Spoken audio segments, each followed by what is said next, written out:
Hi, welcome to Let's Talk Centerville. I'm Maureen Russell Hodson.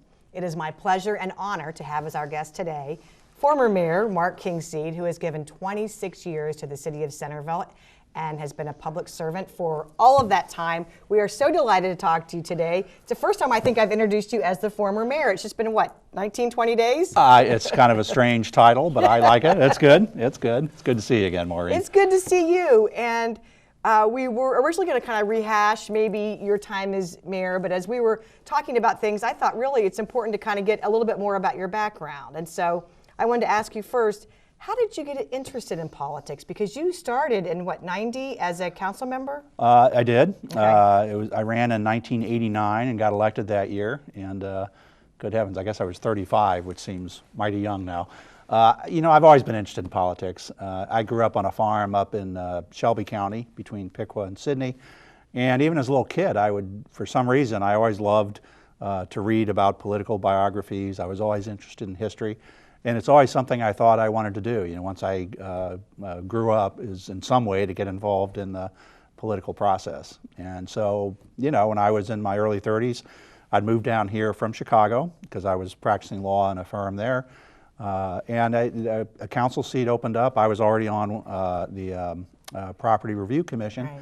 I threw my hat in the ring and ran in '89 and happened to get elected then. So that's how it got started. But it's something I've always wanted to do as far back as I can remember. Is that something that you wanted to make a change, to be a part of the system? What was it that was so interesting? I think both. I've always thought that in a democracy, being involved in politics, being in elective office, that's how you make things happen. That's how things change. And so if you are interested in what's going on, if you're interested in what's going on in the community, how to make it better, well, one of the best ways to make that change is to go out there, talk to people, get elected, and then have the power, the authority to work to make the system better, make the local situation better. That's how it works here, I guess, in a democracy. And even at a very early age, I kind of stumbled onto that, and it was something that always appealed to me. And people who know you know that you're a voracious reader, lover of history, That's historian, true. I would say for sure. Well. And who throughout your readings or throughout history, who do you define as someone who's a great leader or someone that you've really admired?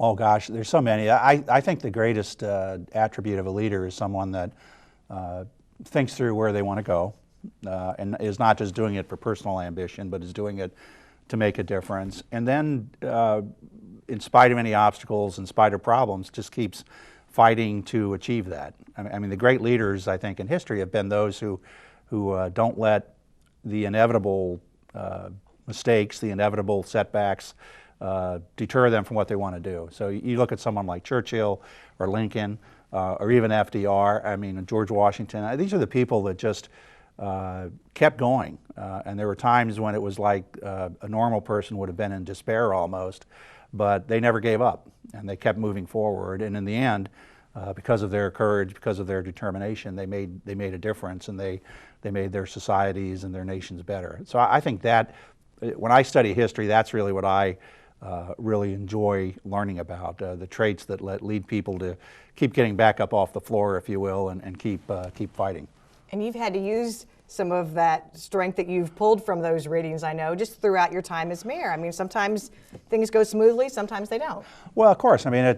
Politics is kind of a tough business, and governing is a tough business. You've got people with different interests, and I think in fairness, you have to say most people are using good faith, but they're protecting their own view of things, and politics is trying to convince people. You're trying to persuade people, whether it's other governmental entities or the population at large, to go down a certain path. That can be a rocky road sometimes. And you have to understand that there's going to get times when you get knocked down. There's times where things don't work out the way you want, but you can't just hide under a cover at that point. You've got to kind of keep moving forward. And that's, again, there's nothing unique about Centerville in that way. That's just the way the process works.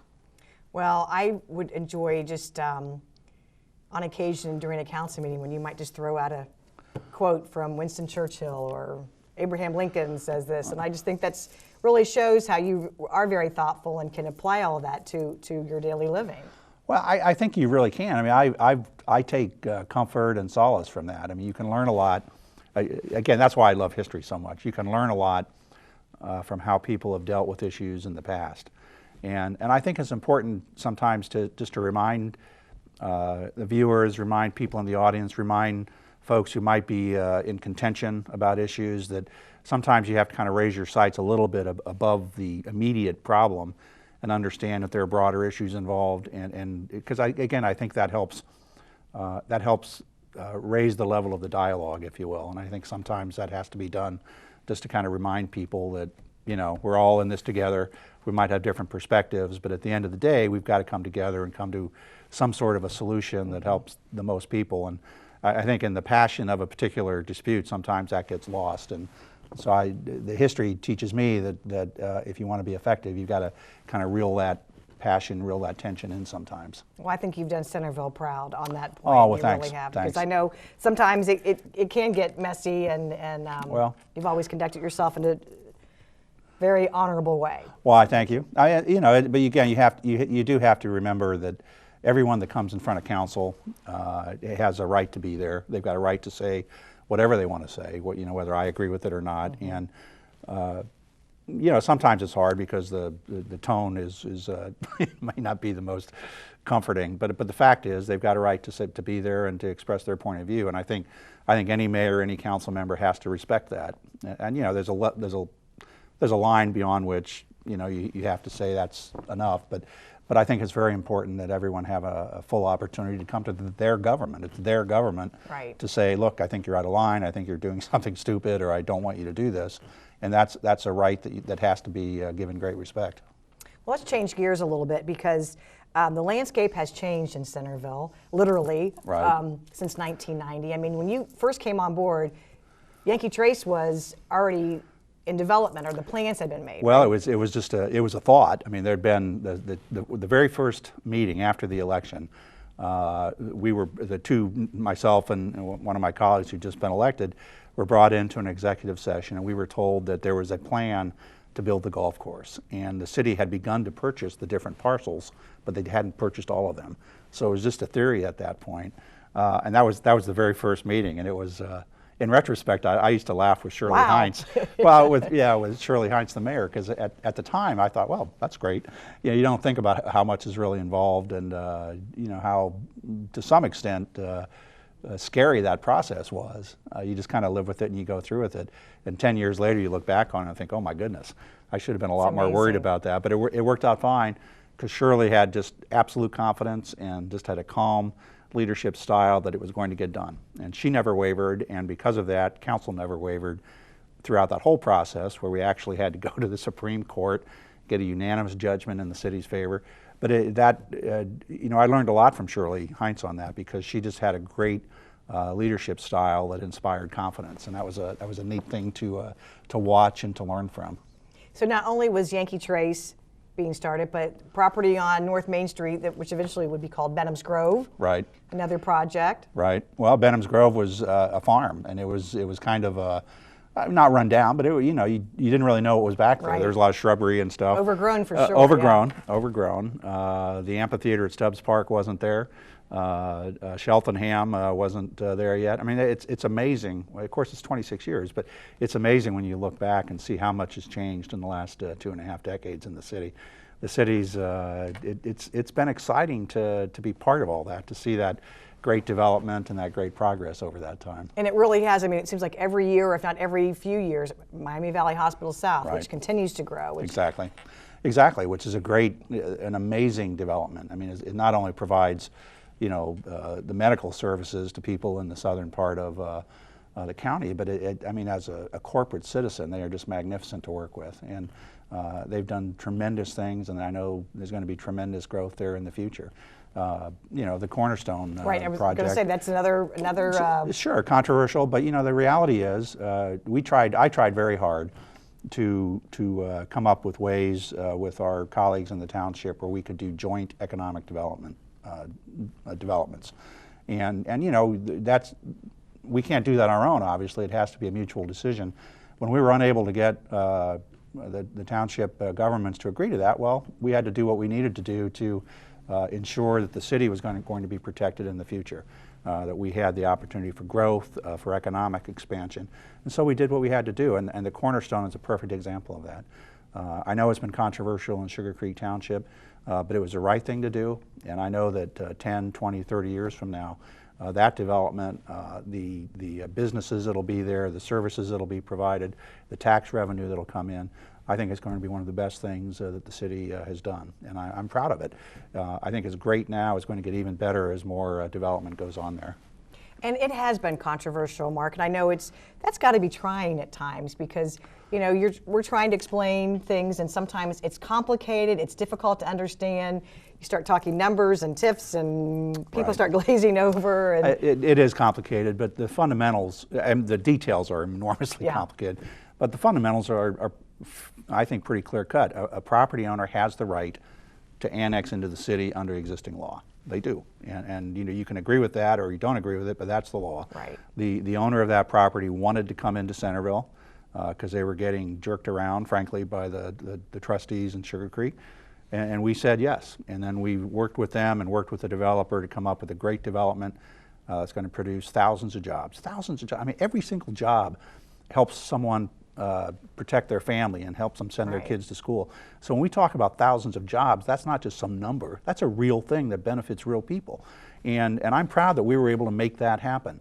And I mean, the tussles with the Sugar Creek trustees and not the Sugar Creek people. I mean, we always talk about Centerville versus Sugar Creek. I mean, these are squabbles between governments. I mean, let's get to the heart of it.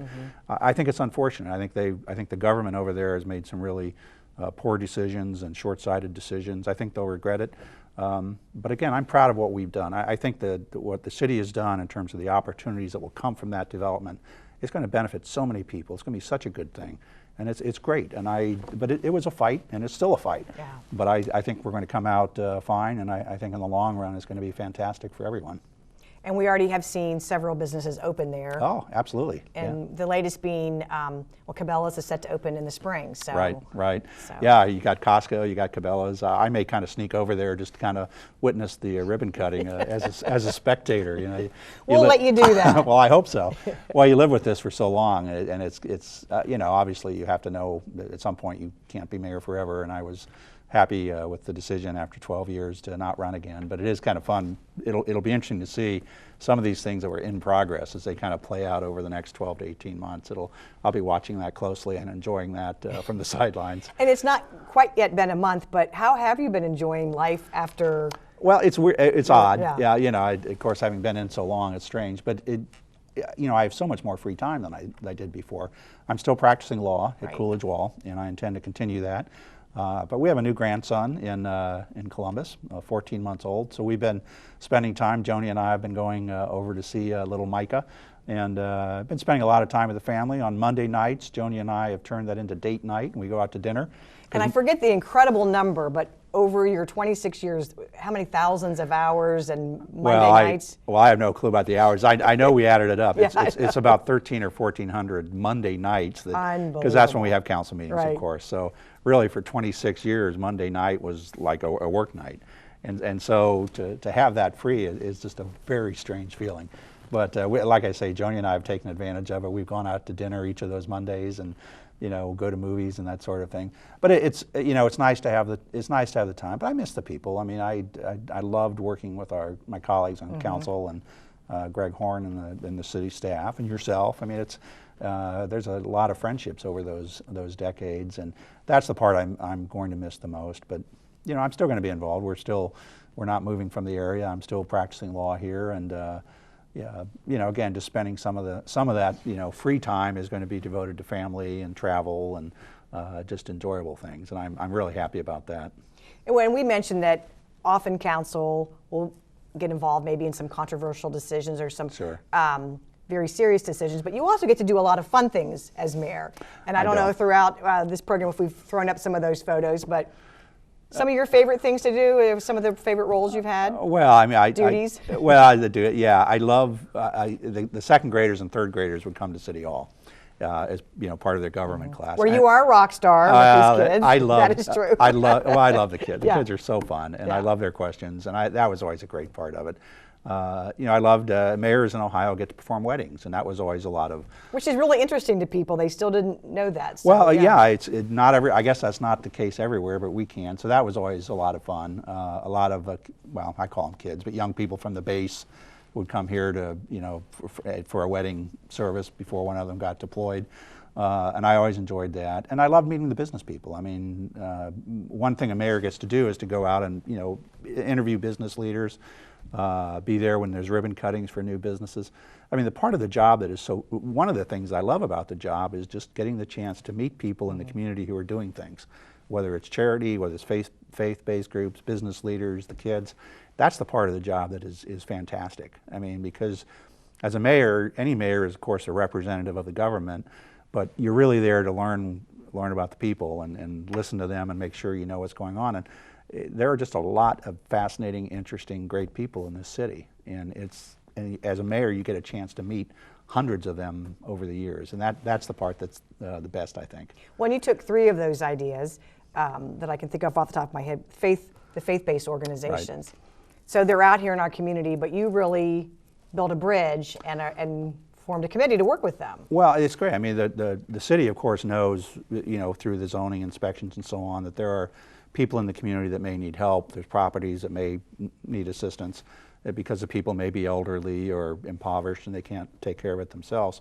The faith-based institutions, I mean, they've got hundreds of people. I mean, their mission is to help, and they've got hundreds of people who are willing to volunteer to assist. And it just seemed to me that if we could link up the knowledge the city had with the people and the purpose and the mission of the faith-based institutions, that would be a wonderful coupling, if you will. And that's what we did. And it's been very successful, and I just think it's been a huge benefit where the faith-based institutions really help the city, and the city can help them as well. And I think that's worked out very well. So I'm very happy and very proud that initiative has been so successful. It has. And then you mentioned earlier about meeting with businesses, but you hosted we don't know how many shows, Centerville Business Today. I was a blast. You got to go out and talk with business owners. That was a great time. I mean, again, you're there and you learn about their business, and it gives them an opportunity to tell the public through the TV, here's what we do, here's what we offer.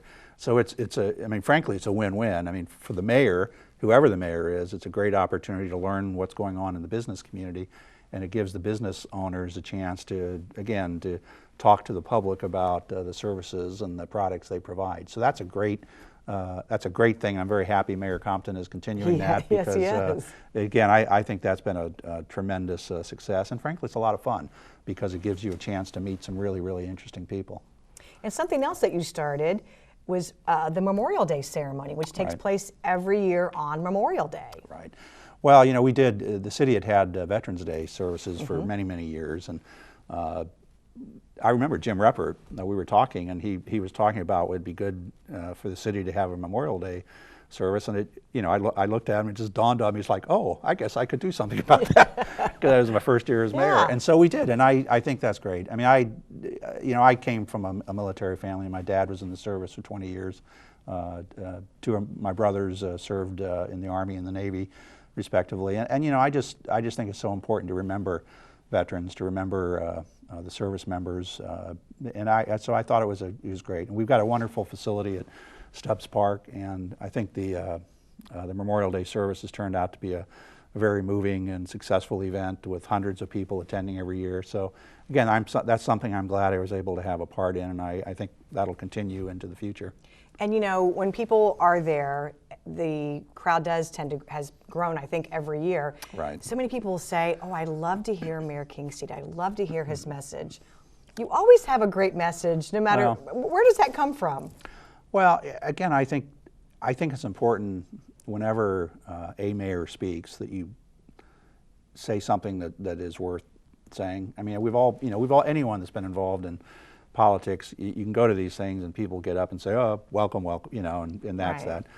that. I think it's important that the speaker take the time to think about what they want to say, and I've always tried to do that because I think that shows respect to the audience, and frankly, it's an opportunity to convey ideas and issues that are important. And I think when you're talking about Memorial Day or Veterans Day or speaking at those events, those are meaningful and moving events, and there's an opportunity to talk about the things that really matter. And I think it's important to take that opportunity and use that as a chance to remind people. And it's not just that. The Martin Luther King Day ceremony is the same. It's an opportunity for the political leadership to remind citizens of why those dates are important and what they signify and what it means in terms of America and being a good citizen. So I've always tried to do that, and that's not kind of you to say that, but it's always something that I think is really an important part of what a political leader's role should be. Well, you always give a message that people can take away with them, and so I've always enjoyed listening to. I forgot about Martin Luther King Day during that breakfast too, as well. Yeah. No, well, thanks, Maureen. I appreciate that. But I do think it's important. I mean, I think that the public needs to be treated with respect, and those are opportunities to convey important messages that kind of remind all of us of what binds us together as a democracy, what binds us together as a community, and I think. Again, I think those opportunities should be used. There's always a lot of things out there in the public discourse that kind of divides people and gets people upset with each other and all this. If you got an opportunity to say, hey, we're all in this together, let's look at the bigger issue and the broader point, I think you should take it.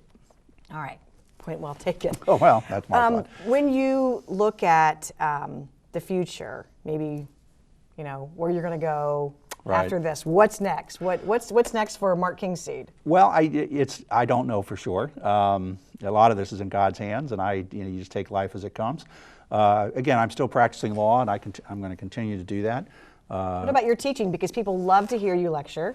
I do. Well, I have been doing teaching at the University of Dayton Extended Learning.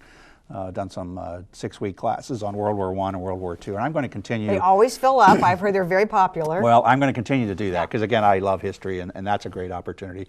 So I'm going to do that every fall. We'll be traveling more, Joni and I, again, just to enjoy the great sights in this country and overseas, spending time with my grandson. I'm still going to be involved in political events. This is being broadcast, or it's being filmed on January 29th. On February 1st, I'm flying over to New Hampshire to work on Governor Kasich's, as a gopher in New Hampshire to help him in the primary, because I think politics is important. So we'll see. We'll see. In terms of future elective office, I mean, we'll see what the future brings. Don't have any present plans for that. I frankly, after 26 years, just want to take a breather. And well deserved. I want to enjoy my family and get back to practicing law.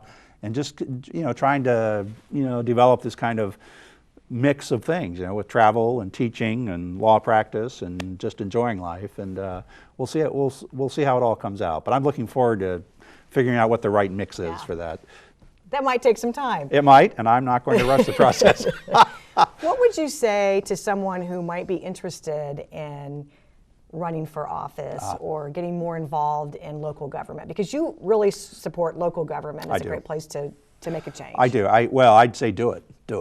I mean, local government is even if you have broader ambitions, local government is where you want to start. If you want to be the President of the United States or, you're a youngster, I mean, if you start at local government, you really learn how things work because it's not exciting in some ways, but figuring out how to do budgets, figuring out how to meet the citizens' needs in terms of zoning and issues like that. That's so you get grounded into what people think about, what they care about, and what matters to them.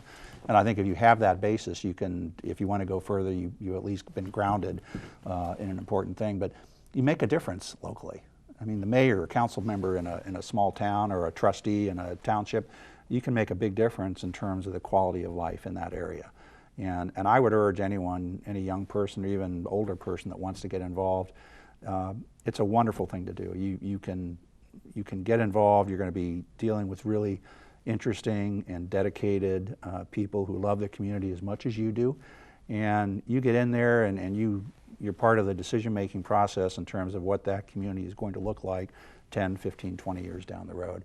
So I think anyone who's concerned about that, who has the patience, again, because you're going to be hearing from a lot of different people, and you have to be open to that. Not only open in terms of listening, but open in terms of thinking through. Well, maybe I need to change my position because they made good points. But you can make a huge impact, and I think it's a great thing. I think it's a great thing, and I think anyone that does it will not regret it. Because again, it changes you. I think it makes you a better person if you go into it with the right attitude.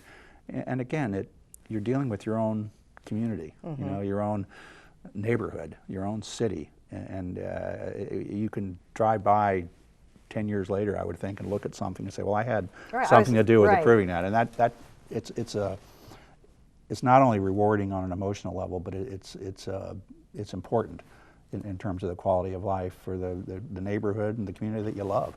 So I think it should be, you should grasp that opportunity if you've got an interest in it.